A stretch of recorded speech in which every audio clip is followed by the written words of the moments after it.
Hi, this is Allison Sheridan of the NosillaCast podcast, hosted at podfeet.com, a technology geek podcast with an ever-so-slight Apple bias. Today is Sunday, October 19th, 2025, and this is show number 1067. This week I had a total blast hanging out with the gang over at the Daily Tech News Show, Sarah Lane, Tom Merritt, Rob Dunwood, and Len Peralta. In the episode entitled Windows 10, Now with Insecurity Complex, it's actually DTNS Live 5101 for October 16th, we talked about subjects like how Pinterest is allowing users to choose how much AI-generated content they see, what it means that Windows 10 officially stopped being supported on October 14th, how Netflix is trying to steal some of YouTube's market share by bringing video podcasts to the platform, and then my topic, which you might have heard before, why you might consider getting a USB cable tester and multimeter. Now, my favorite part of that topic was how cool they thought it was that I had just that silly thin Kindle screen at the end, still with words printed on it, and that I'm going to frame it. Anyway, I really enjoyed my time with them all, and it was especially fun to get to hang out with Rob Dunwood after such a long time. I really miss the SMR podcast guys since they've kind of pod faded. Now, Rob swears they're starting back up again, and I can't wait. If you want to hear the fun and wisdom of DTNS, check out DTNS Live for October 16th in your podcatcher of choice, or follow the link in the show notes to dailytechnewsshow.com. And you know I can make a long story out of a short one better than just about anyone, but I can't think out of a way to stretch this one out. Okay, here goes possibly the shortest review ever done in 20 years of the NosillaCast. A few months ago, Bart and I were having our usual banter before starting a recording, and he saw me blow up my keyboard to get some dust or something off of it. He told me to buy the OXO Sweep and Swipe laptop cleaner. This little plastic tool is about the size of the palm of your hand. It has two purposes, as the name says, to sweep and swipe to clean your laptop. On the side of the device is a little button that slides in a slot, and it pushes out a little brush on one end. The brush is made of very, very fine, very soft hairs, which are perfect for sweeping across a laptop screen, an iPad screen, or a keyboard to swipe away dust, or in my case, cat hairs. Grace, my cat, loves to walk around my desk while I'm working, so it's a constant battle. I still use my little desk vacuum, but sometimes it's easier to use the brush to get it out of my keyboard. Now, it's not only satisfying to pop the brush in and out, the hairs are so thin and soft I find myself playing with it just to feel that gentle brush. If you're prone to snacking at your desk, you're going to love this for your keyboard. Now, the other end isn't quite as satisfying to engage. There's a plastic cap that when removed, and I'm going to remove it right now while I'm talking here, it's a little bit hard to get off. It reveals an elongated octagon tightly covered with a thin red microfiber cloth. So it's like a hard thing with this microfiber cloth on the end. The idea is to use this end to wipe smudges off of your laptop or tablet screen. Now, the plastic cap comes off fairly easily, but it's just not as much fun as sliding out the brush end. To use the microfiber cloth to swipe away smudges, I think you're going to need some sort of moisture. I tend to just breathe humid air on my iPad screen, which works okay, but on a larger screen, you'll need some sort of spray. The OXO Sweep and Swipe laptop cleaner is only $15, direct from OXO or many major retailers, so it's a perfect stocking stuffer. Add it to your holiday list to help out people who know they can't find you a tech gadget you don't already have, or buy one for all of the nerds in your life. I have two of them, one I use every morning to sweep off dust and cat hairs from my iPad, and one at my desk for the keyboard. If nothing else, releasing the brush and sliding it back in makes for a very satisfying fidget tool. I recently wrote an article entitled Exploring Markdown Export from Notes. As I often do, I included a lot of screenshots in the article to illustrate what I was describing. But there were some problems with several of my screenshots, and they were caused by changes in macOS and iPadOS 26 with windowing. The first of the changes is that windows now have even rounder corners than before, which can cause some unfortunate side effects depending on how you take the screenshot. The second change is that often one or more edges of a window will have no border whatsoever when captured as a screenshot. Before I get into my discovery on this topic, let's start with a perfect example of the problems encountered because of these design changes by Apple. In the Markdown article, I used a screenshot of an Apple Notes window on iPadOS showing everything I'd written in preparation to export to Markdown. The ugliest part of the screenshot is that in the right top and bottom corners, the screenshot shows a black arced wedge where the rounded Notes window has been squared off. The left top corner isn't there at all, as it blends white into the white web page. The right side of the window is white too, so you can't see where the screenshot ends and the white background begins. It's also of note that the left side sort of comes and goes as you go down the side. Sometimes there's a gray shadow and sometimes it's pure white. Overall, the whole thing's a real good look. Now, the screenshot in the Markdown article, like I said, was taken on my iPad. There's 3 methods to take full screen screenshots on the iPad. If you have a Magic Keyboard, you can hold down Command-Shift-4 to take a screenshot. You can also take a screenshot by holding down the power button and either the up or down volume button. Finally, if you have an Apple Pencil, you can drag on the screen from the bottom left corner diagonally toward the upper right, and it'll take a screenshot. We've now captured the entire screen, but we want only that one floating window with its lovely rounded corners. Interestingly, when the screenshot comes up and offers drag handles to resize, those drag handles have rounded corners. You would hope that would mean that when cropped, the resulting image would still have those rounded corners. Sadly, as you drag the round handles to magically snap to the edges of the window you want to capture, they stop being rounded and they become sharp corners. If they stayed rounded, then we would get a nice rounded rectangle screenshot, but instead we get colored wedges on the corners. The resulting screenshot is distractingly ugly. While the disappearing edges seem to be more of a problem when capturing iPadOS windows, the ugly wedge corners were happening for me with macOS screenshots as well.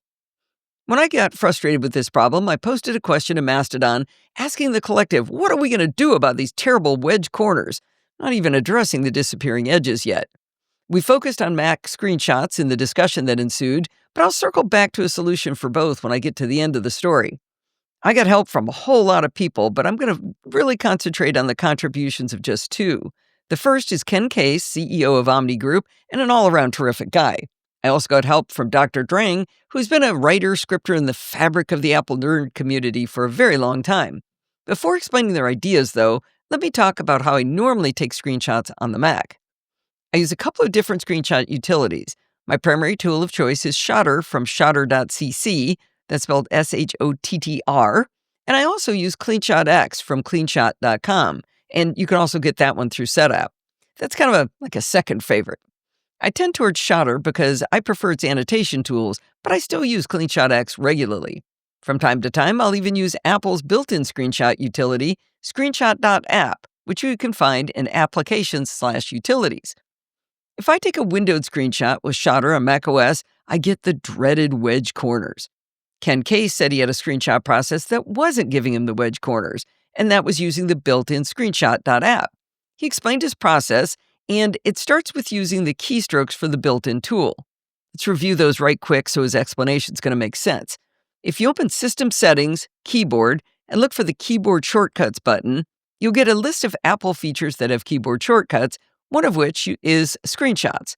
When you select it, it shows you all of the different options for keyboard shortcuts. Now, the keystroke that Ken uses is Control-Shift-Command-4. That lets you capture an area to the clipboard instead of making a file on your desktop. After initiating this keystroke, you get crosshairs to select a region, but if you use the spacebar, you can hover over a window until it turns blue and shows a little camera icon, and then simply click the window. Now, if you haven't changed the system defaults, this process would give you a screenshot with a drop shadow. So Ken adds one more trick to the sequence to change that. Instead of clicking on the selected window, he option clicks the window, which captures the window without adding a drop shadow. As usual, I've made this sound a lot more complicated than it really is in practice. Now, the story might have stopped here, but the good news is, after he described his process, I didn't follow his instructions properly in my initial testing. That led to more discovery. I read as far as where he said he used the built-in screenshot tool, and then I just started my experiments. I launched screenshot.app, and I used the floating tool palette instead. If you use the button to capture selected window, hover over a window, and option click to eliminate the drop shadow, you'll get a floating thumbnail in the bottom right of the screen. So far, I was doing essentially the same as Ken's instructions without using a keystroke, but then I kind of wandered off of his instructions. I clicked on the floating thumbnail, which brought up the screenshot in Quick Look. I clicked on the share icon, and I selected copy. You can also Command-C from Quick Look to put it into the clipboard. Or you can right-click on the floating thumbnail and choose Save to Clipboard. All 3 do the exact same thing. Now here's the crazy thing. Pasting that screenshot into a document shows the ugly corner wedges. Now, before reading Ken's carefully written instructions, I confirmed that my screenshot tool of choice, Shotter, also creates those black wedges when I copy a window. CleanShot X, on the other hand, does not get the black wedges, or colored wedges depending on the application you're running. It copies with lovely rounded corners. At this point, Dan Morin joined in the fun on Mastodon with a good question. He asked whether maybe the rounded ones are PNGs and the squared off ones might be JPEGs. Now, PNGs support transparency, allowing for the square corners to disappear, while JPEG does not. His question made sense, but since these are in my clipboard, how do I know their file types without saving, and that might change their file types? Dr. Drang described a really nerdy way to find out. This is so cool. He suggested I open Script Editor, another app buried in Applications/Utilities, and then run the Apple script command get clipboard info. I ran the commands on the two ways to capture the image, one that gets wedgies and one that does not, and the one with the transparent corners returned the first result, class space PNG. The one that got the wedgies returned TIFF space picture. Now, TIFFs don't support transparency either, so this is a clue, but it doesn't tell us why. Around this time, Dr. Drang posted a link to an article he wrote on his blog, and now it's all this, about how he automated taking screenshots using Python. You can read it over at leancrew.com. His Python script takes a screenshot using the command line tool screen capture and gives it rounded corners, even if the screenshot was squared off, and then puts it on a nice, narrow colored border. In his post, he not only gives us the source code, but he walks through how it works and explains every single step of it. It's really, really cool. It's definitely worth reading. Well, this inspired me to find another way to solve the corner wedgie problem and the other problem we've been neglecting, the disappearing edges of windows and screenshots. First, I penned a gentle email to Max, the developer of Shotter, and so far, interestingly, he has not been able to reproduce the problem on his end. That's curious. Now, we're holding out hope that the problem can be traced back to some setting I've fiddled with on my Mac, because I do tend to fiddle a bit with these things. In the meantime, though, Shotter has a tool in the paid version called Backdrop. It's a nice way to add a beautiful background for an image, or you can create a boring single-color backdrop. The important feature is that you can change the size of the backdrop to be very thin, to the point that it looks more like a border than a backdrop. It also has an outer radius slider, which carves off the corners of any rectangular window and gives them a gentle arc. I dragged the slider until the radius pretty much matched the radius of the new Apple OS 26 windows. Finally, I chose a medium gray color for the backdrop. I don't use backdrops regularly, so every time I come back to Shotter to add a backdrop, all of these settings will be maintained. I only have to hit the backdrop button or hit the letter K, and I've got a border on my image ready to export. But then Dr. Drang suggested I could probably add the border with a tool called RetroBatch. You may remember Alistair Jenks introduced us to RetroBatch way back in 2019, and I wrote a post about how I use it to manipulate images in 2023. RetroBatch is an app written by Gus Mueller of Flying Meat fame. You may know him from his app Pixelmator. RetroBatch and its big sister RetroBatch Pro is an app that lets you drag and drop little nodes onto a canvas to do various operations on images. RetroBatch has a border node where you can specify a border thickness and corner radius. I tried a few different strategies to build a workflow, such as having it read a file from the Finder and write back to the same folder in Finder. I had to tack on the word -border, so I didn't write over the original. But then I realized when I'm using this, I don't really want to create a bunch of files. I want to capture a screenshot to the clipboard and then be ready to paste it or save it with a border already applied. I ended up with a very simple workflow in RetroBatch. I started with the clipboard node, and I set its action to read from clipboard. Next, I put in the Add Border node. I set the color to a medium gray and the width to 2 pixels. When it came time to add a corner radius to the border, I got a little bit stuck. How big is the radius of the new OS windows? I could have taken a screenshot of a window and measured it using a graphics tool, but instead I asked ChatGPT to tell me what radius Apple defines for macOS 26 windows in their developer documentation. Guess what? ChatGPT says it doesn't appear to be defined by Apple anywhere. I verified this by asking my friend Steve Harris of Reinvented Software fame, developer of Keep It and Feeder. He confirmed that Apple does not define the radius. He explained that if a window has a toolbar, the radius is large, and he measured it at around 50 pixels for 2x screens. But he said that if there's no toolbar on a window, the radius shrinks, and he measured that radius at 30 pixels for a 2x screen. He invited me to see the difference by toggling on and off the toolbar in Finder windows. If you just open a Finder window and go to View, Hide Toolbar, you'll see the radius shrinks if you hide it. Now, around the same time as Steve was responding, ChatGPT told me the big radius was 52 pixels, which is pretty close to what Steve measured. ChatGPT went on to explain that in RetroBatch's Add Border node, I would have to add the 2-pixel border value to that 52 pixels, so I should set it to 54 pixels as a corner radius value. Now, the third and final node was as simple as the first, another clipboard node with its action set to Write to Clipboard. Again, I've made this sound complicated in my attempt to be clear. I have 3 nodes: read from clipboard, add border, write to clipboard. Very simple. I could have stopped there. I could have captured a screenshot to the clipboard, double-clicked on the little RetroBatch workflow app I created, and then pasted the screenshot with its new rounded border. I wanted a wee bit more automation, so I created a tiny Keyboard Maestro macro that simply runs my RetroBatch app with a keystroke. Now I can capture a screenshot to the clipboard, hit my keyboard shortcut, and then paste, and I've got my fancy screenshot with a nice gray rounded border. Wedgies are gone because the rounded borders carves them off, and those white windows no longer disappear into my white web pages. As it turns out, this process doesn't require a window with the exact or inexact radius I've specified. I can take an area screenshot, which has square corners, and apply my rounded border to it, and it'll match the style of a windowed screenshot. If I take a screenshot of a window without a toolbar, it'll just change the 30-pixel radius to 52 pixels. I might start to run into problems where it's carving things off on the corners, so we'll see how well that works. But this means I can take screenshots with my iPad, crop in on a window, airdrop it to my Mac, and then run my little RetroBatch app against it, and I'll get the same rounded rectangles with a nice border. Losing the wedgies on iPadOS screenshots makes me unreasonably happy.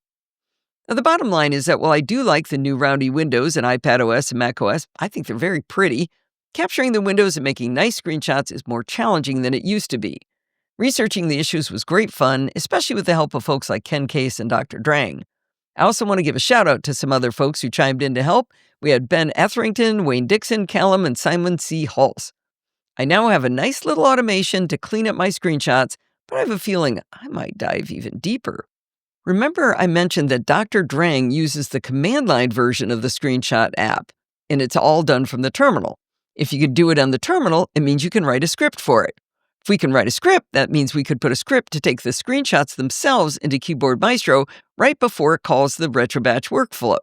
It could initiate the screenshot, let me choose the window, and then copy a nice rounded border of the screenshot all in one keystroke. Oh, wait a minute. I wonder if the open source library ImageMagick could do the rounded border, making the whole thing a script.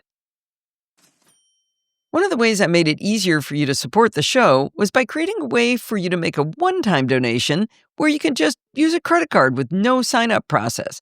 That service lets you buy me a virtual coffee, or many coffees if you like, at $5 a piece. It's easy to do, and the URL is easy to remember. It's simply podfeed.com/donate. Join all of the other lovely people who've bought me coffee since I set it up, and then you can feel good that you're supporting independent, non-ad-supported, non-privacy invaded podcasting.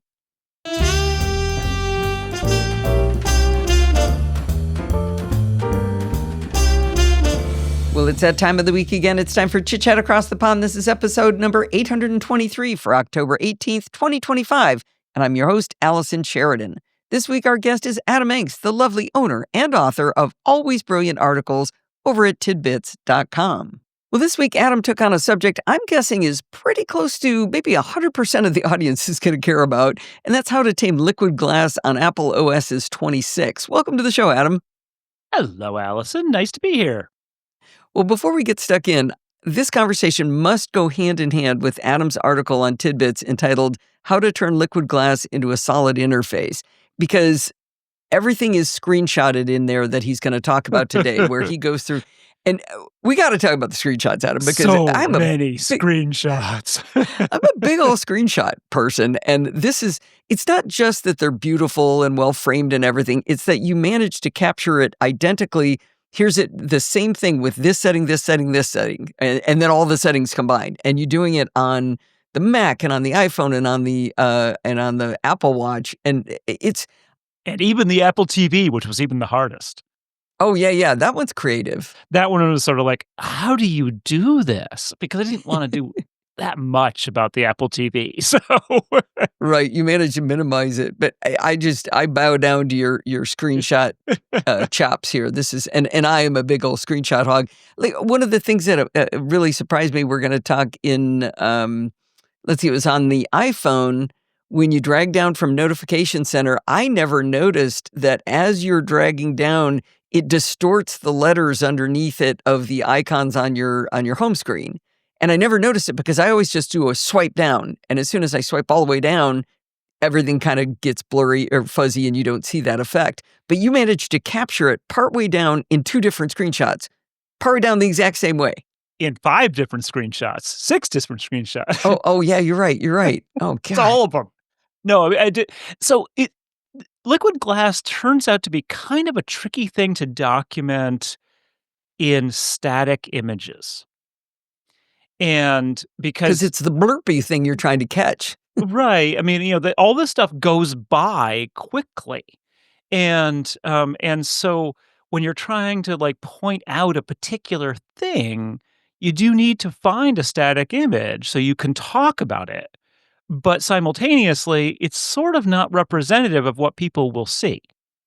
As you say, you didn't even notice this kind of thing, even though it's guaranteeably doing it. Oh, yeah, now that I went back and looked at it, it definitely is. Well, you not only had to do that, you had to catch it before somebody else sent you another notification. So you had to catch it 6 times and hope nobody, I mean, did you turn off Wi-Fi or something when that happened? No, Or cellular? I think it was only a problem at the very end, when I was doing reduced motion, and the trick there is you can actually swipe left, to remove notifications. Oh, okay. So I took 1 or 2 out, that came in Okay. that during that time. But yes, there were definitely it is one of those things where it drives you up the wall when you're doing these kind of multi-screenshot sets because you want them to be the same every time. The Apple Watch was actually the hardest, and I, in fact, had to punt a few times and I won't say fake the screenshots, but they were not you'll notice, like, in the first set of screenshots, the time starts at 11:15 and ends at 11:43 in That's how force long for it took to do it right? No, I had to replace the last screenshot. The Okay, 4th one. I just, okay. like, at some point, I realized what I had done wrong, and so a couple of them had to be tweaked. Well, that's kind of interesting that it's not keeping, so the iPhone, wait a minute, you're getting different times. I thought it was always 10:20. Is that only on the Mac? Oh, that's so it's 9:41 is the special time. 9:41. It's when you're doing video? I don't I'm not exactly 100% certain when Apple does that. I never get those special times. I Oh, think I think it may be one of those things where, Apple is setting that manually or certain apps will build that will do that for you. I've seen it when I'm doing screencast online tutorials. So I know I've run into it, but now I can't remember when. What Yeah. so what tool are you, so you're doing a screenshot holding down the, what is it? The side button and the up. Yep. Up volume, side and up for the iPhone. Now I've noticed a bug here is that by default, it throws it immediately into your photos library, but it's supposed to show it to you for a second, and it is supposed to be a full screen preview. Mine immediately dumps it into photos, so I don't ever see it. So I can't even tell it took the screenshot. Do you get a thumbnail? So you Should can get a toggle thumbnail. it so that it will show you a thumbnail, but by default, it doesn't. Yes. So the full screen is visual intelligence, which I'm writing about now. Oh, is it? Yes. Well, that's weird. Where is Why would that? that be That's a visual setting intelligence? somewhere. Where did that oh, it's in no, not I camera. think if you search for screenshots, hey, if they could just search their own tool, I think it's capture is screen the word. capture, Yeah, full screen screen capture, previews. general screen capture, right. Do you want and basically you can turn off or on full screen previews, So I have full screen previews toggled off, and it does right. full screen previews and it puts them right into photos, even though I have it toggled Wait off. wait a second, no, a preview is you ha is the preview is it's not saving yet. Right. So if full screen I previews is toggled off, you should get a thumbnail in the lower and left I corner. should. You Yes, I don't. agree. I Oh, should. I mean, I do not. I get that. I mean, just took a screenshot. I got that there. Yeah. If I do full screen previews, that's basically triggering visual intelligence. I just did it, and I just did full screen. I've got it toggled off. I just took the screenshot, and it went boom. I saw some little wiggle down in the corner. Anyway, okay, good. You're not Mm, plagued by that. I'm not plagued by that. So that's just a bug. Yeah, yeah. Gosh, I They didn't have exist. any of those. They're real. Yeah. People who don't believe me. Um, and then, what are you framing them with? Because you've got beautiful frames on them. What app do you use to do that? I use Federico Vittici's Apple Frames. Boy, I want to love that. Every time I install it, it works for a little while, and then it starts to fail on me. It's fragile, and I have to reinstall it. It is brittle. The latest version, although this is the first time ever, it survived an iOS upgrade. Mm, So that's never happened to me before. Every time it's broken horribly in iOS upgrades, okay. the current whatever the current version is. But what I love about it is that is not so much the framing. The framing you can do in a bunch of different Mhm. things, but the framing and combining. So with these, I would basically just select two photos in the Photos app, do the share, hit Apple Frames, and then I modify it slightly so that it gives me a JPEG file, on my desktop as the top option. So I just tap a button and then poof, on my Mac, I end up with the So it's desktop. creating two side by Um side simultaneously. Those aren't two separate Yeah, images in a figure or something or in a div or something weird. right, Oh, precisely, yeah, nice. they're literally two screenshots that it combines into one, exactly the same way every time. Cool. And so that's just so much, and the same thing with the Apple Watch ones, actually. Those are, that's 4 images combined, by Apple Okay, Frames, that's and it will do. really worth it. I won't say it'll do any number, it'll do at least 2, it'll do 2, it'll do 3. Once you're over, I think it'll do 4, but once you're at 4 iPhone images, they're not readable really, Sure. so it's too many to Yeah, combine. 2 is real nice. All right. Well, So yeah, this I'm is very fond of this 2. is a person who works in your exact same space just wanting to know how you did it, and that's not what everybody came here to hear. They probably wanna know, how do you turn liquid glass into a solid interface? Which OS do you wanna start with? Well, let's just start at the top. Go for the Mac, because that's the one I think where, in some ways, the Mac is where it matters the most. So, several people have commented, and I think this is correct, that liquid glass really feels like it was designed for the iPhone and iPad.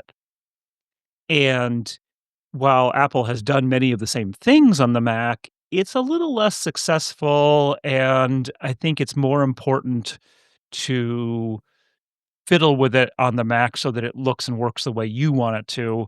Whereas on the iPhone and iPad, you probably just go with it and see what you think at first. Anyway, I do know someone, who was gonna buy a new iPhone and had to run out of the store basically to vomit. She was so overwhelmed by the interface. It really, like, wow. physically upset her stomach, the movement and everything. ah, should definitely a candidate for reduced motion. Then Yeah, probably. I think she's reasonably bright, and, she did turn a bunch of stuff off, but it was just not for her, so I don't know what's gonna happen in the long run, but no new Mm, phone for her. yeah, But yeah, it's yeah. so the way what I like about what you did here was the settings changes that you make, you show us what each one does and independently and then combined, but the answer might be different depending on which OS you're on. Yes. Yes, and they are. At the very end of the article, I actually have, sort of what I prefer, Mhm. and, it's actually different for all of them. That, That's really interesting. the that for the Mac, I really believe the most important one is reduced transparency, and the reason for that is a couple of things. Probably the big one is I believe strongly that the menu bar should be a different color. That it should be one of those things where you know where to look. All your icons, in that menu bar should stand out. All the words should be really visible.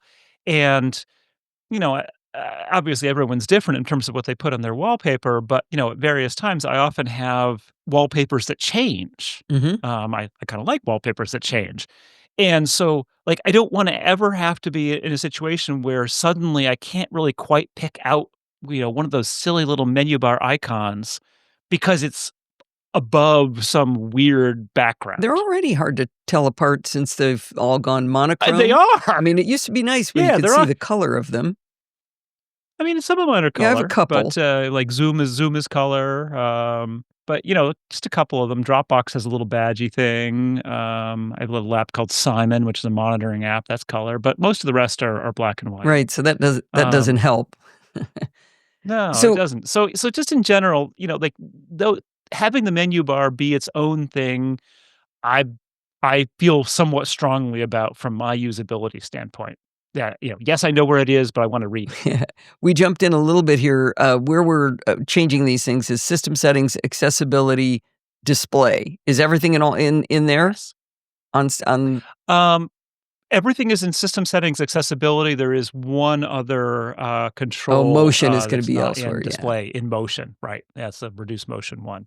Um, so yeah, but reduce transparency, aside from giving you the opaque menu bar, it also eliminates, well, frankly, the transparency behind windows. And this is really important because we were just talking about screenshots. So if I'm taking a screenshot for an article, I want it to be, kind of generic. I don't want it to look like whatever background I happen to have up at that moment.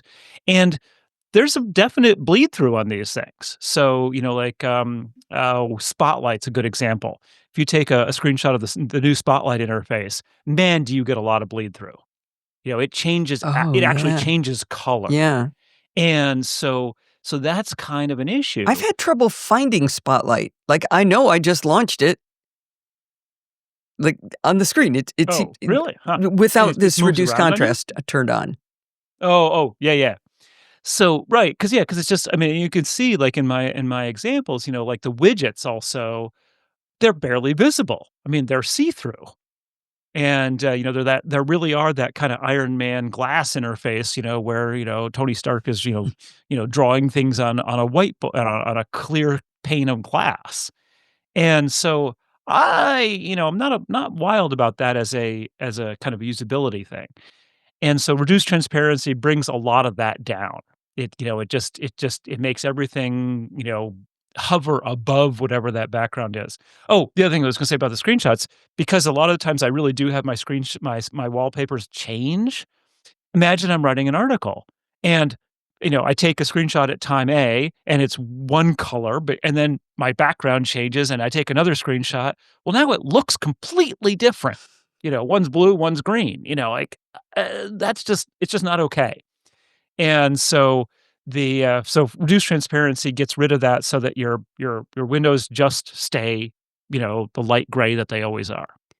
I've noticed that another thing with it's another screenshot taking problem, but that the edges of Windows don't show up when you take screenshots with Mac OS. So if you take like a screenshot of Mhm. system settings, Yeah. it won't have an edge. It'll just bleed white into the white paper. Yes, that's always the case, and it's annoying as all get out, and I have multiple ways of bordering screenshots because of that. Okay, reduced contrast is not or increased. What Reduced did we just say? transparency will Increased not help with contrast. that. That doesn't fix Yeah. that problem. Okay, cool. Increased contrast might fix that problem. I actually haven't tried that because I think increased contrast looks just kinda way too horsey. Oh, I'm sorry. It I've been meaning I'm gonna do this throughout the whole article. I'm gonna get them backwards. I meant reduced transparency. Does that fix Right. it? No, it does not. Okay, great, Um, great. Good to know. yeah. Yeah, reduced transparency, does not do anything with your edges. And so so people can get a feel for this, if you take a screenshot of almost any window, like system settings, basically there will be no edge. Yeah, It'll just just be white. And disappears. there's actually sort of 2 ways to do that, in screenshots again. Um, by default, all screenshots on the Mac have shadows, and that takes Mhm. care of it. But Apple uses huge shadows. to make I'm them, actually like, writing an blend article really on well. this exact subject. Yeah. Yeah, no, it's like an And inch right, border of shadow it's on it. just massive, and so everyone who does professional level screenshots does not take it, with those shadows because 'cause they're way too big. It just Mhm. creates too much white space in your layout. So you turn off shadows, which you can do by pressing the Option key, or there's a way of, doing it, Defaults right. toggling it. Um, and so that it's, option so that it's no shadows by default, and then the Option key puts them back on. And so you take a no shadow screenshot, and then you border it in some other way. And as I've got a couple of different ways of doing that that I've built over the years. Mhm. The one I'm using now, I use either there's an app called Retro Batch, which Yeah. is pretty Yeah. cool. Acorn, the Acorn guy. No, not Acorn. Yeah, Flying It Meat, is. Acorn, yeah. Yeah, flying meat. And and then the other one is Screen Float, which is a screenshot utility. Just added a feature, kind of for me, I think, where basically if you do a certain thing when you export an image, a screenshot from that, it borders it for you. Cool, And cool. so those are Like I both said, I'm helpful. writing that up right now. The same, I've been Yeah. chatting with folks on Mastodon about this exact same problem. Okay, so Yeah, it's transparency doesn't help, but I do have to say, my instant reaction when I hit reduce transparency was, "Ah." yeah, It's like a visceral reaction to it. I just kinda I felt like, I don't know, it was very pleasing when I yes. turned Yeah, on reduced reduce transparency just transparency. works for me. And I Mhm. think it's a little bit of that, like, we've been using the Mac for so long that it's just a little bit hard to make that visual jump. And similarly, increased contrast, which is the next one. Increased contrast also on the Mac, but nowhere else, requires reduced transparency. You can't turn on increased contrast separately from reduced transparency on the Mac. And what that does is it outlines nearly all the interface elements. They stand out much more strongly. It also changes some of Apple's really light colors, so like the blue and the green in messages, blue bubble friends, green bubble friends, those become much darker, Hmm, those okay. colors. And I so find the outlining of everything really it's yeah, repulsive. it's horsey. I mean, it's just ugly, frankly. Yeah, Um, I mean, I can see why they do it, and I think this is a setting that really belongs in accessibility. This yeah. is something where if If you you have need certain this, kinds of visual issues, this is gonna be huge because it gives you nice clean lines. right, but But where reduced transparency makes it more pleasing, I think increased yeah. contrast makes it much less pleasing. Yes, I agree. So so now the funny thing, literally while I was writing this article, it turns out that someone discovered there's a hidden defaults write command that will turn off liquid glass entirely. On the And Mac, so we that's thought, crazy. yeah, and we thought, oh, well, that's kind of cool. Let's see how that works. So before we go any It's further, defaults right is a terminal command that lets you change the default user settings that are buried under the hood. Turning off the drop shadow, you do with the defaults right. they have no a lot of this stuff has no interface whatsoever. Mhm. Like there is no other way to do these settings. These are settings basically for Apple's developers, is what it comes down to. And because they're public, or they can be discovered anyway, Mhm. people find them and share them around. So I thought, well, this is getting coverage. I should check this out. So I actually redid all. I did the same three screenshots. Kind of plain, reduced transparency, and then both reduced transparency and increased contrast. And it's a nice idea, and you can see the changes that it makes. Like the corners aren't as rounded. You're saying Um, disabling Liquid glass. liquid glass Yeah, altogether now. Okay. yeah. It's a nice idea. But it changes more than you'd expect. Actually, like the sidebar in system settings no longer hovers above stuff. Like it's just a part of the window again, and the search field no longer hovers above stuff. So so in that sense, it works well. The problem is that this is clearly not something Apple intends anyone to do, And so, um, large chunks of the interface don't actually work right. And so, like, when you click one of those menu bar icons on the right side of the screen, anything you've added or, control center, those kinds of stuff, the menus don't actually appear correctly. They're Oh. they have no background. So you just see, like, the menu commands sort of hovering over your background, over your wallpaper. Hmm. Um, and it's just there's a number of things that are slightly wrong, and yeah, I can't recommend it, and it gets even worse if you turn on reduced transparency. Oh, so you applied that on top of that? Yes. Oh, yuck. Yeah, because reduced transparency has been around forever. Like, this is not a new thing. I use reduced transparency. I've been using it for years to get my screenshots to be right. And so, and just turning off liquid glass doesn't actually turn off transparency. So you might want to do that as well. And when you do that, control center is completely borked. I mean, it's Oh, bad. really? Yeah, Okay. I mean, like the control center controls just sort of weirdly hover.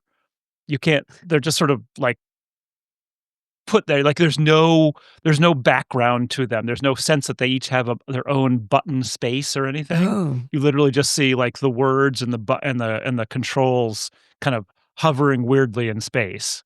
Oh, I see it And now, it yeah. yeah, it's not With good. liquid glass turned off, they still at least have, like, a little grayish, well, Yeah. translucent border around the button areas, but Yeah, when it's sort of a you lozenge, right. yeah, then when you add reduced transparency to liquid glass off, now they're just floating words and buttons and yeah, that no, that doesn't work at all. And the same So the nice dock idea. also loses its thing. Yeah, yeah. Yeah, as I it's a nice idea. It was probably there for testing, frankly, and so Apple left it in. I cannot imagine that it will stick around for long. And the fact that it's as broken as it is says to me that, this is something that, Apple's gonna Apple's not gonna fix in any way, shape, or form. They have no incentive to do this.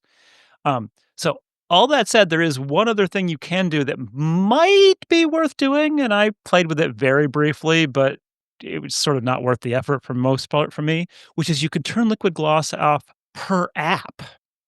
Oh, okay. So again, another one of those defaults right commands that I have in the article.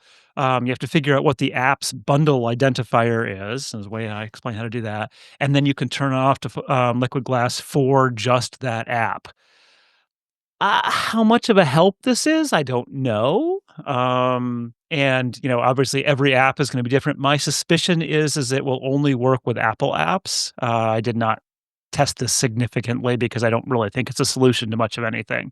But hey, if you want to play, I do have to give you chops here, though. I didn't know you could find the bundle identifier. What he's talking about is when you do defaults right, you have to put in something like com.apple.preview. That's what you have to put in. But the way to get to that is to control click on an app, show package contents, and then search content/info.plist for the CF bundle of identifier key.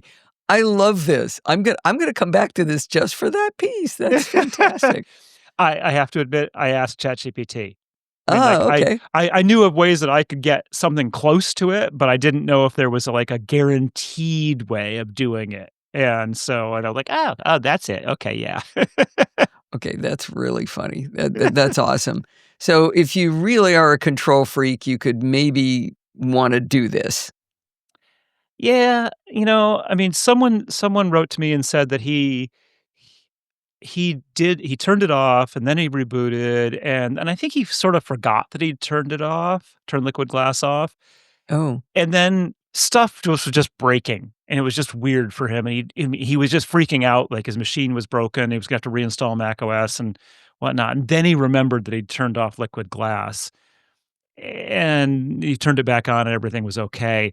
Uh, I'm really I mean, as I said, people should feel totally free to play with this, but I really don't think it's a solution to anything. And no. you should just play with it and turn it back on and move on with your life. Or if you play with it, make a note of how you did it so you can remember which false to turn to true or vice versa. Yes, precisely. Take good notes.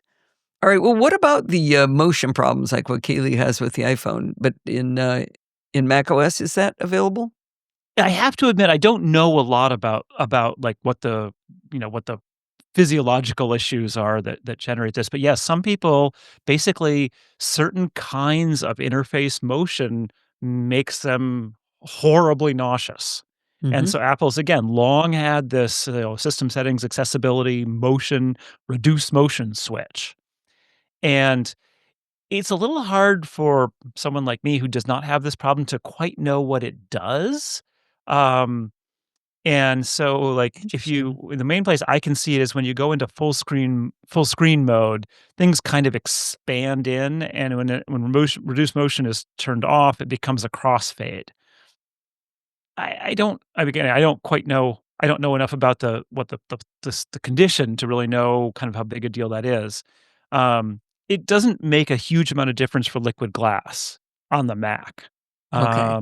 It does in iOS, and which we'll talk about in a minute, which is sorta odd, but, it's worth playing with. So, particularly if you find I mean, it's possible liquid glass will trigger people in ways that previously the macOS interface did not. So even if reduced motion wasn't necessary for you before, it might be now. It's an easy Right. thing to test. Okay. Okay. Yeah, I just toggled on and off and didn't notice anything, but that could be because there's not things that bother us. Yeah, and And it's I not as think blurpy as the iPhone. it's not as blurpy, and I think it used to do things like the genie effect when you minimize an app. I think it used to turn that off, and I don't think it does anymore. That's exactly what I tested, and I didn't see the genie effect with or without it, so maybe I toggled that off someplace else. Yeah, okay, so you might have killed that in a different way, so, Yeah. um, but so yeah, so Okay. so so there's not that much you can do in macOS is what it comes down to. You can, and I would argue should, turn on reduced transparency. You can turn on increased contrast, not worth the effort in most cases, and you can play with turning liquid glass off, the command line, but, don't treat it as a solution to much of anything. Okay. All right, and I think one thing that's really good is throughout this, you keep saying, "Do what makes it work for you," Yeah.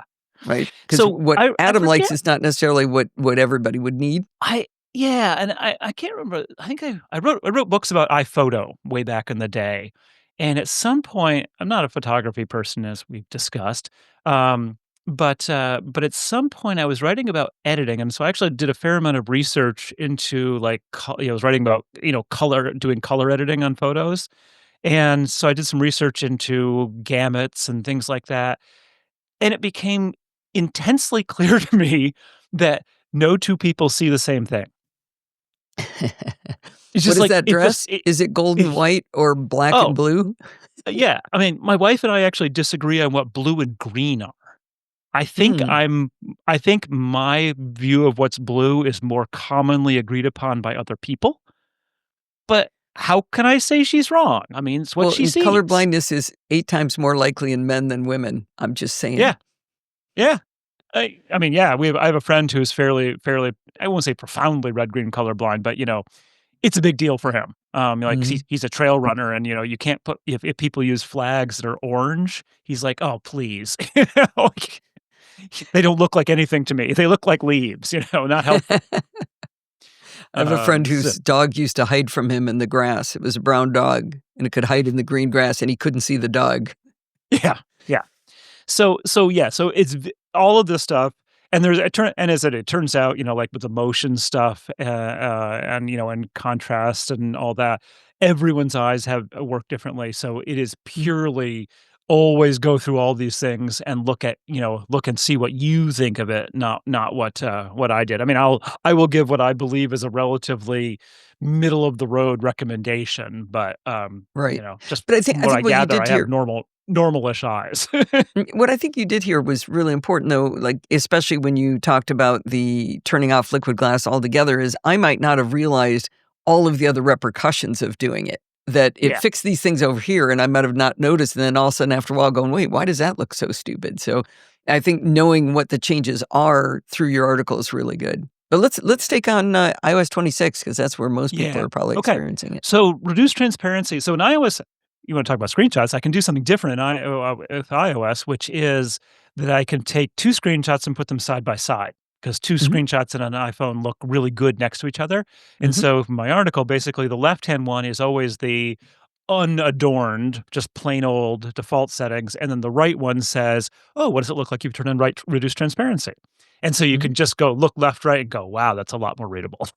mhm. So reduced transparency goes a long way to making things more readable, particularly when you have something like notifications that pop up over all sorts of other stuff. And so that's a really big win. Um, the screen that I chose to use for these screenshots, because it demonstrated a lot of the problems, was Notification Center. So you're on your home screen, you can see all your icons and widgets and stuff, and then you start pulling down from the upper left, and you can, if you're like Allison, just like swipe down quickly and it takes over the whole screen. It's basically a lock screen again at that point. Mhm. Or you can just pause. And that's what I did is I paused, 3/4 of the way down and for each of these screenshots. And so that gets you a lot of, oh, the notifications are just hovering over my background and my icons. And, And I can completely see, unreadable. yeah, completely unreadable. I can see the flashlight button and the camera button that are, that are notification center and things like that. So it gives you a good feel for that kind of stuff. Um, it, as we were sort of saying before, it is a little deceptive because you probably wouldn't stop here. You would Mhm. probably go all the way and then you get a different look. So, but yeah, I got to show something. So yeah, reduced I transparency like it. helps a great deal. Yeah, that is I look at the left screenshot and I go, "Bad." I look at the right one, "Good." That one's Yeah, not real right. hard to pick out. No, it's really not. So interestingly, in iOS and iPadOS, increased contrast and reduced transparency are independent. So you can increase if you switch reduce transparency off and increase contrast. Um, it's interesting because it doesn't go as far as reduced transparency does in terms of making things readable. It doesn't take over all the backgrounds, but it helps a lot. I mean, it's sort of this in between level. And It's so It's it interesting keeps in the some of it. screenshot that you showed, again, with notification center partway down, on the stock installation of iOS 26, everything is this floating lozenge with a very Yeah. undefined border. In the one where you've got increased contrast turned on, the first 2 boxes have a tiny white border on them, so they're much more readable, but the ones that are not fully Oh, you're right. up Yeah. are not bordered. So 2 have borders, but They I the think third they one doesn't. are. I think they are just not as bordered. Maybe. Yeah, I think there's just a little bit I and think they're there's a slightly little more again, opaque. they're just slightly more opaque because again, it's increasing Yeah, contrast, so it's but trying to it's get make the different. brights brighter and the darks darker. Yeah, that's certainly Um, better than I would say yeah, increased contrast by itself is a little better in that view. yeah, yeah. No, it's I mean, basically, if liquid glass to fall is unreadable, just to argue, increased contrast makes it a little bit better, reduced transparency makes it better yet, and then you can combine them. And when you combine them, things pop. I mean, it becomes much easier to read. And so that would And be not like nearly as the ugly as ultimate. it is on the Mac. It's not as bad. I mean, it's a little bit horseier still, but not nearly as bad. And you actually can go one step further because there's yet another command, another setting on iOS called bold text, which does exactly what you'd expect. It just bolds all the text. And again, it's sort of like increased contrast. It makes things just a little bit easier to read. And then you can combine all of them. And when you do that, it's actually pretty good. I mean, it's more, as I sort of said in the article, it's more than I need, but I know people who would be turning those all on and be very happy. Yeah, in your screenshot, gonna get it right, increased contrast, I have to read every time to say it Yeah. correctly. In your screenshot of notification center, I think increased contrast looks pretty good, but I just went into mail with it on, and it's pretty horsey again. That Right. it's in your face. This is a Yeah. lozenge with a line around it. It might be because part of it might be you're in dark mode, and I tend to be in light mode, and in light mode, it's a black border. This is all light mode. I It think dark is? mode is yeah, dark mode is abominable. I don't ever use it. Oh, interesting. Your notification center thing looks like dark mode, but I guess it is dark, right? But y Remember, it's because it's slightly darkening the background, Mhm. Okay. because that's not my thing, and then when you go into reduce transparency, that darkens the background of all the notifications, so that's why you think it's in dark mode, I think. Okay. Alright.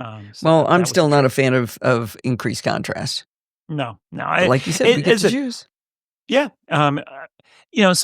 like I said, I know someone who has some fairly significant visual issues, Mhm. like she can barely drive, and that's kind of one of those situations where, if you have that level of visual issue, you're taking every option you can get.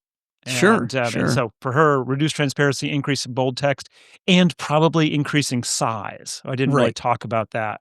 You can do that in accessibility as well. It's not related to liquid glass in any way, so it's not I didn't cover it. But yeah, you can do a lot of these tweaks. Now, there is one other one in iOS which is interesting, which is reduce motion. And although it has various different effects, and it actually I found it a little jarring, to have it on, but one thing I was surprised about is in my screenshots, the notification center pane of glass that comes down, it's sort of you can think of it as being curved on the edge, and so whenever it goes over something, as it goes over, it distorts the text underneath it and the Mhm. icons. And so reduced motion eliminates that distortion, Oh, interesting. which Okay. is just a little kind of curious, but it makes sense if you think about it. Because if you're like your friend who makes her nauseous to see this kind of stuff, basically that pane of notification center glass that kind of slides down, now it's just pure, straight, clear glass that you can see through. So there's Okay, none of instead that. of having a beveled edge, a rounded edge Right, to distort it, right. it's not a To make yeah. lens. Yeah, and it makes and also it further blurs the background, reduced Oh, motion yeah, it does. does. Yeah, which is kinda interesting, and basically, I think the reason is that way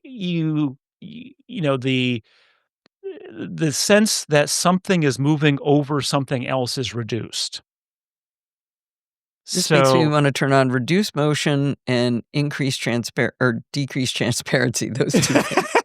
Yes, right. Reduce motion, reduce transparency. So yeah, Mhm. so those are. I mean, reduce motion. I think you'll find if you don't need it, you'll find some of the weird swipe like transitions between apps and swipes and things like that won't feel right. They'll feel kind of choppy.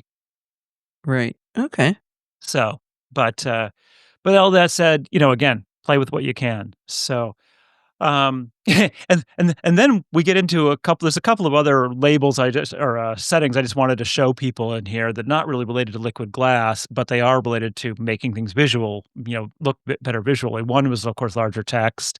There's button shapes, which will get output outlines around certain buttons that are otherwise just text, maybe underline them.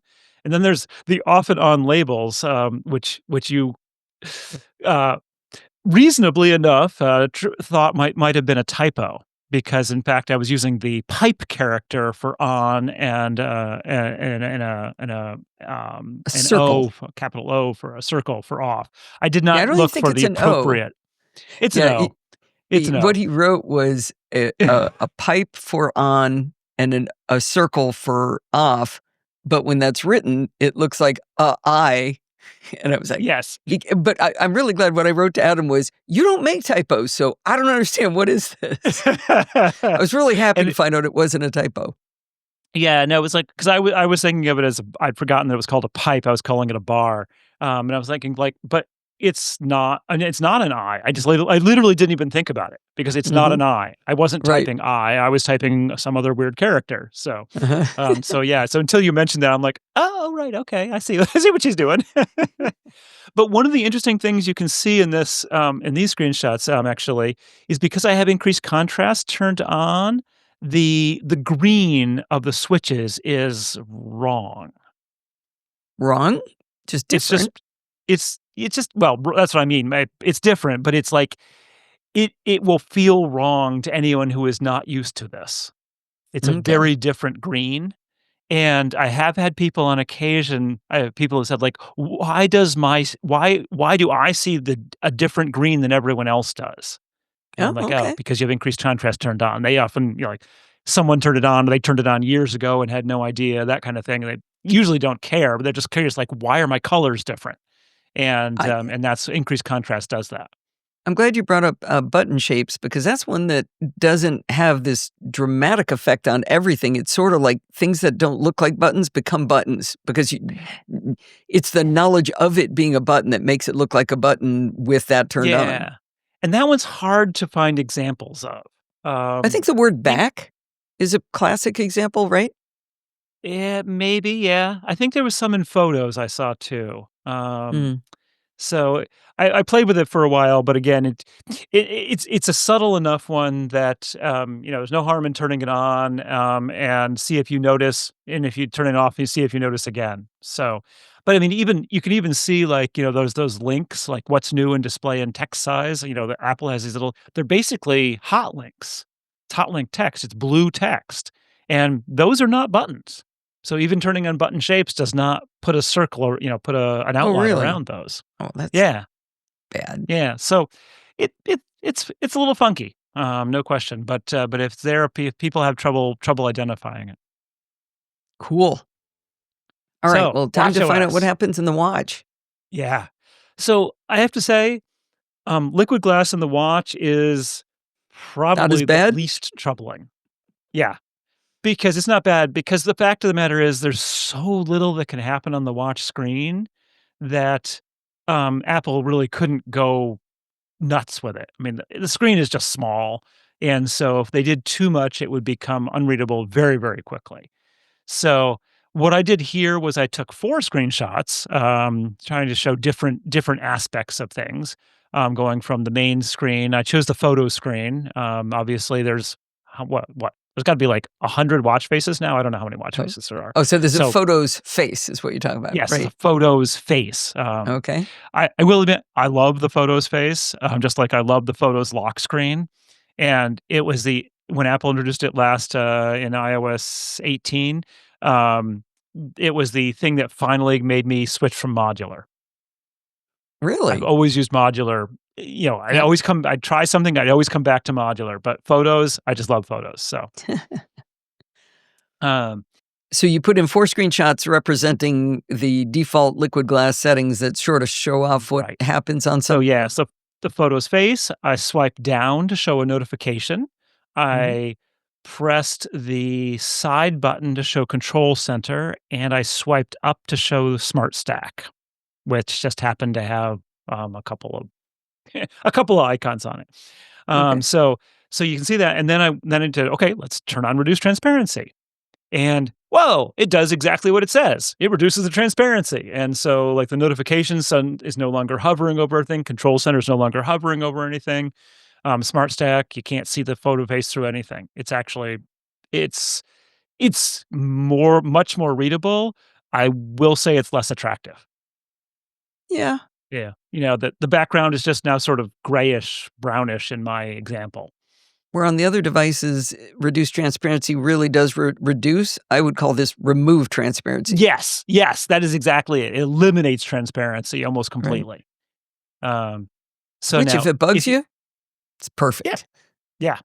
So increased contrast actually, is the one I like the best, because it put the notification over a black background, um, and it kind of, did what it always does in terms of making the brights brighter and the darks darker for Control Center and Smart Stack, but it left just a little bit of the hint of transparency.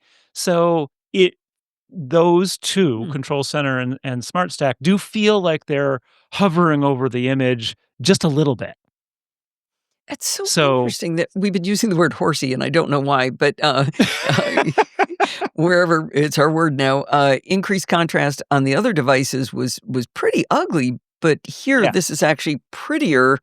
It's got a yeah, little more style than reduced transparency. yep, yep. Huh. I it is just fascinating. Similarly, we have bold text as an independent, option, and it too helps a little bit. Mhm. It's A the little more only one that subtle. makes a difference on the photo's face. Increases the size of the date and the temperature, in my complications. Okay. But still without either increased contrast or reduced transparency, it's still the notification is still a little hard to read. And Yeah. then you combine them all and, you know, honestly, combining them all, it's more readable than if you don't have bold text, but I don't think the bold text is that big a win. Right. It's kind of bland when you get to Yeah. that. When you add Yeah. slap them all together. Yeah. Yeah. So it's sort of like Okay. overdoing it a little bit. So, um, you can also increase text size in watchOS, and there's also reduce motion switch, but I couldn't figure out what it did. I You couldn't I was ever not see able to it find change anything? yeah, I was not able to find anything. Okay. Um, so then I had to actually update my Apple TV to get tvOS 26. Like this is, what, 2.5, 3 weeks later, it still hadn't updated itself. Oh, interesting. I So wonder if so mine has, 'cause I when I got to this part of the article, I was like, "Do I even remember anything changing?" I wonder if mine haven't. I There's I'm like betting 5 it of them hasn't. here. Yeah, right. Okay. And this is partly like, I was admitting to a distinct level of apathy when it comes to liquid glass and tvOS. Um, I mean, part of the problem is tvOS is sort of it's its own interface. Like, it's not you don't really work in tvOS. You just find your show and start watching it, right? Mhm. Um, so I didn't find that liquid glass made basically any difference at all, really. Um, and that's especially true because liquid glass by initially only applies to the base operating system and to Apple's apps. So if you're in Netflix app or I have Amazon Prime or PBS or Acorn or whatever, those don't do it. You don't see any liquid glass effects in those at all. So all of Okay. this is a little bit interpretive in that regard. Like, okay, does it make a difference? So And there yeah. is one that, actually, I gotta make sure I'm not gonna snake what you were talking about. No, no, no, no, no. Yeah, no, I don't. So there's a thing called focus style, and, under increased, contrast, and actually I can Oh, see in one of your yeah. screenshots, but focus style, what it does is it puts a little border around the thing that you have selected. So, how, like, you're looking at a bunch of shows and you have to wiggle back and forth to figure out Oh, which one you're on? It one puts of just a them very yeah. fine border. Oh, okay. I Yeah, recommend that one. that's not new, though?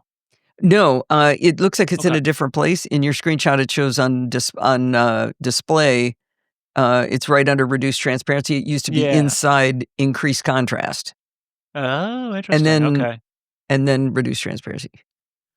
Interesting.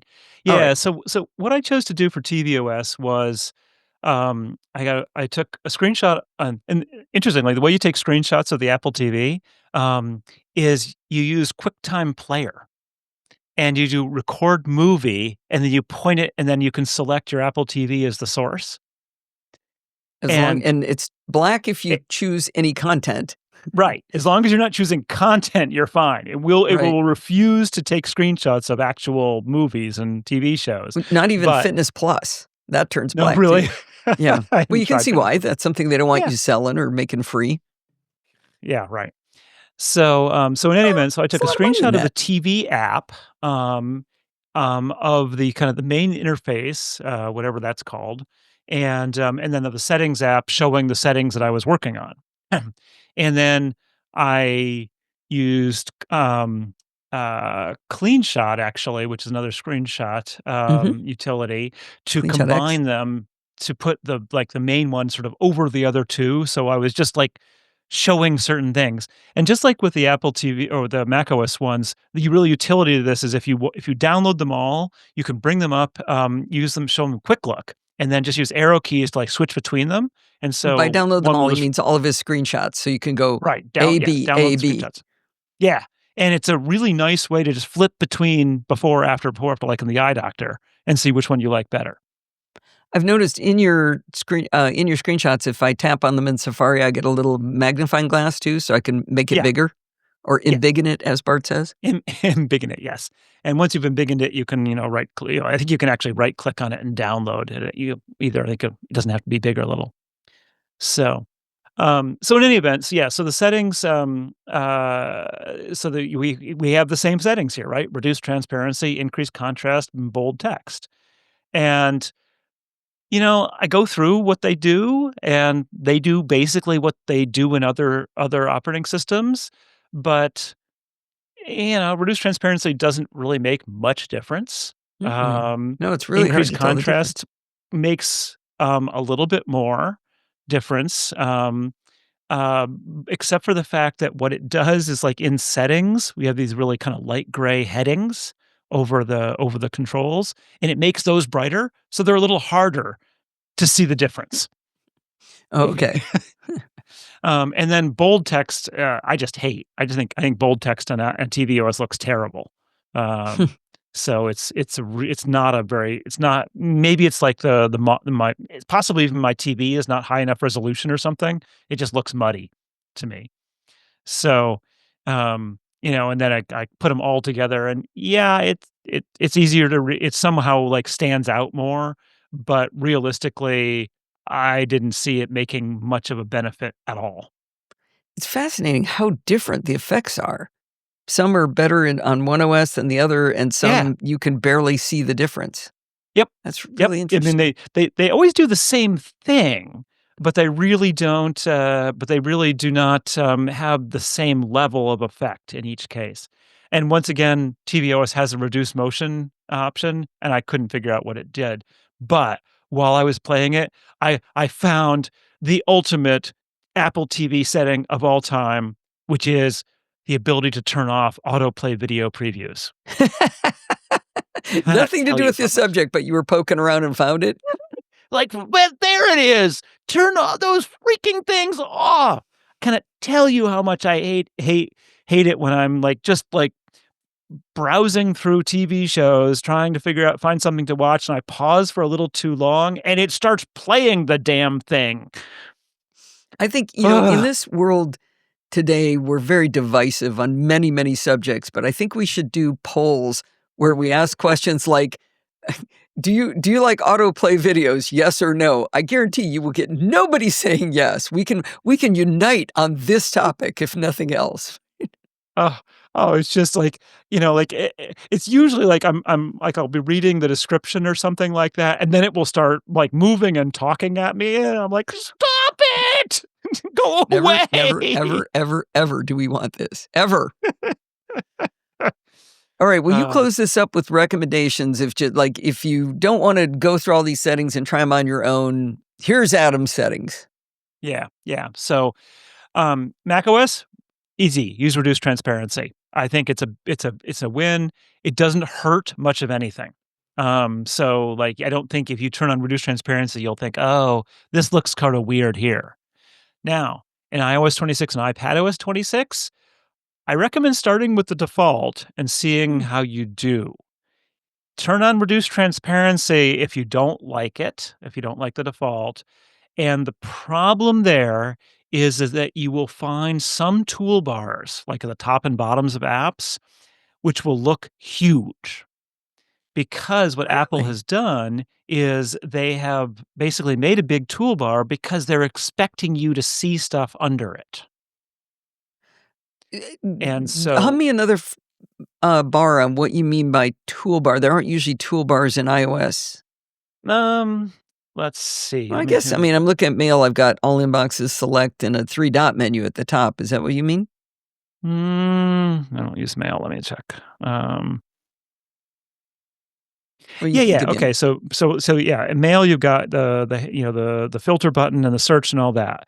So now go turn on reduce transparency, accessibility, hmm,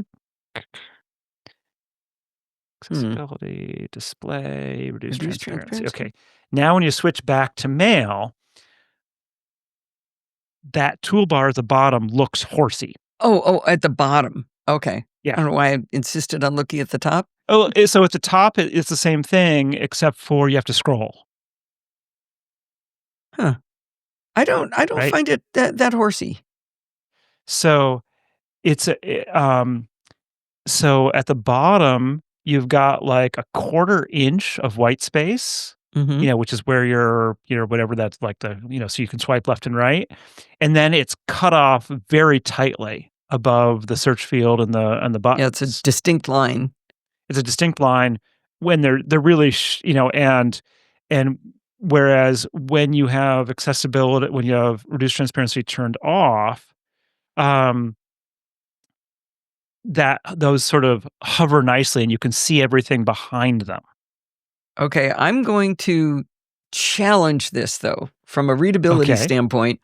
If you stay with the defaults and watch an email where it first starts to fade, just start to slightly slide it down is way higher than it is when you turn reduce transparency on. I mean, I'm talking almost I'd say 3/4 of an inch up that I can see that it's starting to fade already. So the thing I might still wanna look at, which is on screen, not partially off screen, it's still completely on screen, is well, not completely, it's starting to fade already. Yeah, no, it's completely on screen. So is it fading? Let's fade. It doesn't fade above the toolbar though. Way above the toolbar. So I'm looking, maybe I'll have to do this off, I'm getting out a ruler. Are you in an email message or on a message No, I'm in list? the list of emails. Okay. Let's see. I'll do it in freedom units. Yeah, it's almost an inch up that it already starts to fade. I can see a I'm line not going seeing across it. the icon of the person who had written. That's with reduced transparency off. Correct. Huh, I'm not I seeing mean, that. it's really big.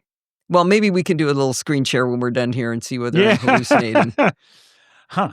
But regardless, where's the other one I've seen? Is it Photos or Calendar? Oh, yeah, Photos is the other one. So go in with reduced transparency on, go into Photos, and you'll see how you've got a huge, like, toolbar at the top where it says library and the date and everything, and then again, a huge toolbar at the bottom. Mhm. Um, it just feels like Apple's using a lot of space, Ye and which they can do if if you're using the transparency, because the transparency is sort of not obviously it's not hiding anything from you. And so you end up with this sort of unbalanced approach where there's a lot of white space at the very top and a lot of white space at the very bottom. And then as soon as you get below to the visible parts, it cuts immediately. Yeah, I'm still, I wonder if I have some other settings still on because 'cause I'm still seeing some fading out much earlier. I think it's illusory that you feel like you've lost space, but you aren't actually losing more usable Oh, space. yeah, yeah. No, you're not losing any space. It's more that the toolbar becomes, I would say, a larger portion. It takes it because you can't see anything else, the toolbar feels like it's taking much more of the interface. My Okay. suspicion is Yeah. the spacing is different because Apple is making different assumptions. That Right. if you can't see through the toolbar, you're gonna as a designer, you're going to make that toolbar take up just the amount of space it needs to work right and look good. Whereas Apple's not making that distinction when they're assuming you could have transparency. Okay. Yeah. Yeah. But it is odd that it's more illusion than reality Yeah. necessarily. Yeah, yeah. So in any event, so it's worth starting on reduced transparency and trying it, but, you may find a couple of places where it looks a little horsey. Okay. With watchOS, I've left increased contrast turned on. Hmm. It just makes things stand out a little bit better. And I Okay. find it very funny that, as we said, I kinda hate it in both macOS and iOS, but it's good on watchOS. So odd. Okay. And then in tvOS, I don't think there's any point in bothering with any of them. It's you know? Maybe check out that focus thing or Yeah, focus style. I am gonna look at that because I sometimes do have that problem where I'll literally move the selection just to see what's selected because I can't tell. Yep. I'll send you the So I article think on that. It's focus style high contrast versus default. And right. once I turned it on, I was like, okay, I'm going to make sure that's always on. Yeah. Right, right. So and turn off I, autoplay video previews. what I love about this is that you did all the work so we don't have to test everything and then giving us the recommendations and then we can do the toggles ourselves and see what we like. This is great. As soon as Well, I saw this article, I was like, this is what we're talking about this time. yeah. So, I mean, I've written too, sort of criticisms about liquid glass. I think there are some very significant criticisms to be made. I do understand what Apple's trying to do in some cases. I think some of it is right, some of it is wrong. But it's a lot of people have just, think, "Oh, just turn off reduced transparency or turn on reduced transparency." But I think it's not as simple as just that, right? There is more going on and, even just telling people what it is, like, this is so you can actually go through and you're like, "Oh, wow, I really don't like increased contrast on the iPhone or on the Mac," you know? Now you know. You don't have to wonder what it's doing, or what it might have other effects. So that was why I was happy to do this, even if it did mean 4,000 screenshots. Alright. That was a yeoman's work you did there. I'm really impressed. Like I said, I love making me a screenshot, but man, this would have taken months to get it done this well. This is fantastic. Back in the day when we used to have magazines, Macworld, Mac User, every now and then I would end up with an article like, "Compare these 7 email clients." Oh, jeez. And these articles, they make you wanna kill yourself. I mean, they're just so much work, and no When you one get them does them done anymore. well, though, it's really gratifying. But That was just it, is like, you put in a ton of work because they were paying a decent amount of money, and you got a great article out of it, and the problem is in sort of the modern world, it's just so hard to get up the kind of the initiative to like, "Okay, this is going to be, the next 10 hours of my life." You know? I think you're walking a little bit of a mile in my shoes when I do the screencast online tutorials Yes. because, like, what you can't allow to happen is nothing can change. You can't be slightly scrolled in the like when you stop and you go have lunch and you come back. If something moves slightly, you're dead. You don't want to have 48 page curls while you're doing it, going, "Oh, sorry, I screwed that all up." It's really hard to keep things consistent. Windows in the same place. That's kind of why I like doing iOS better than macOS because things don't move around as much. It's a little easier to Right. keep them stable. Right, right, yeah, you can really hold the interface in kind of the same. I'm in the screen is the same, so, Hold the line. um yeah, right, right. No, and I mean, yeah, it was just as I said, doing this kind of stuff it is rewarding when people, say, "Oh, now I understand what people are talking about, and now I understand Right. how I can figure it out for myself." Yeah, this is fantastic. This is a really, really good resource. Of course, there will be a link in the show notes to tidbits.com and the article about taming liquid glass. And you guys should all sign up for the newsletter, which is getting tidbits delivered to you, which is how I always remember to read it. Thank you so much for coming, Every Monday Adam. night. Oh, is that when it is? It's Monday night. I hadn't figured that out yet. I get the notification. It works. Just All appears. all right. Well, thanks for joining us again. I love having you on the show as always. Indeed, thanks for having me. Well, after Adam and I were done recording, we did do a screen share where I showed him what I was seeing in email, where I was saying that it was getting blurry quite a ways up. It turns out what I'm seeing is not what Adam is seeing. So we think there was just a bug going on with that. So we did confirm that was a bug. I did a lot of editing on this particular episode because we were so excited. We kept talking over each other. And so I tried to cut out as much of it as I could. But what really struck me when I was doing the editing was how joyful we are together when we're talking. I mean, the number of times we giggle about something super dirty is hilarious. Anyway, it was a funny way to actually enjoy the episode to do the editing, but as always, I had such a great time with Adam. Well, that's going to wind us up for this week. Did you know you can email me at allison@podfeet.com anytime you like? If you have a question or a suggestion, just send it on over. Remember, everything good starts with podfeet.com. You can follow me on Mastodon at podfeet.com/Mastodon. If you want to listen to the podcast on YouTube, you can go to podfeet.com/YouTube. If you want to join in the conversation, you can join our Slack community at podfeet.com/Slack. And that's great because you can talk not to me, well, you can talk to me, but you can also talk to all of the other lovely NosillaCastaways. You can support the show at podfeet.com/Patreon or with a one-time donation, like I mentioned earlier, at podfeet.com/donate, or you can buy me a coffee. Or you can use PayPal at podfeet.com/PayPal. And if you want to join in the fun of the live show, head on over to podfeet.com/live on Sunday nights at 5 p.m. Pacific time and join the friendly and enthusiastic NosillaCastaways. Thanks for listening and stay subscribed.